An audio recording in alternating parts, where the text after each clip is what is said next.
નાયબ મુખ્યમંત્રી હર્ષ સંઘવી અને રાજુ કરપડા વચ્ચે મુલાકાત થઈ। ગાંધીનગર સર્કિટ હાઉસમાં બંને વચ્ચે મુલાકાત થઈ। ભાજપમાં જોડાયા બાદ રાજુ કરપડાની સંઘવી સાથે મુલાકાત।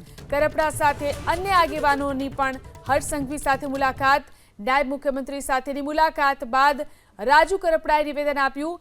ખેડૂતોના પ્રશ્નોને લઈ નાયબ મુખ્યમંત્રી સાથે મુલાકાતનો કરપડાનો દાવો। પક્ષના વફાદાર સૈનિક તરીકે ભૂમિકા ભજવીશ તેવું પણ કહ્યું। ચૂંટણી લડવાની કોઈ આશા નથી। પક્ષ મને જે જવાબદારી આપશે તે નિભાવવાની મારી તૈયારી। સરકારની સાથે રહી ખેડૂતોના હિતમાં પ્રશ્નો ઉઠાવીશું।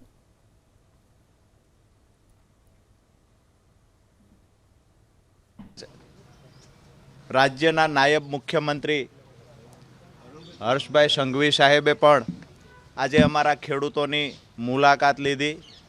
ખેડૂતોને આશ્વાસન પણ આપ્યું છે આવનાર સમયમાં ખેડૂતોના જે પણ પ્રશ્ન નાના મોટા વણ ઉકેલાયેલા જે પ્રશ્ન છે એનું નિરાકરણ લાવવાની ખાતરી પણ આપી છે અને ખેડૂતોનો જોમજુસ્સો વધારવાનો પ્રયત્ન કર્યો છે।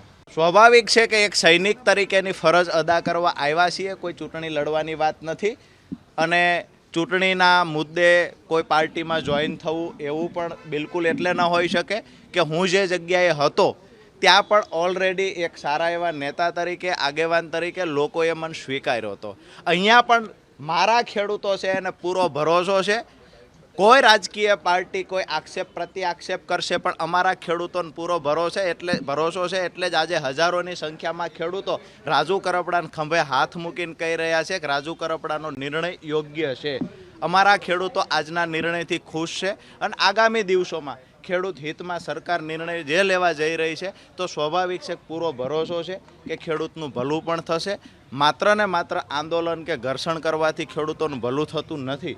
ખેડૂતોનું ભલું સરકાર જ કરી શકે અને સરકારમાં સાથે રહીને ખેડૂતોના હિતમાં આગળ ઉપર નિર્ણય લેવાય એ અપેક્ષા આશા સાથે પાર્ટી જોઈન કરી છે।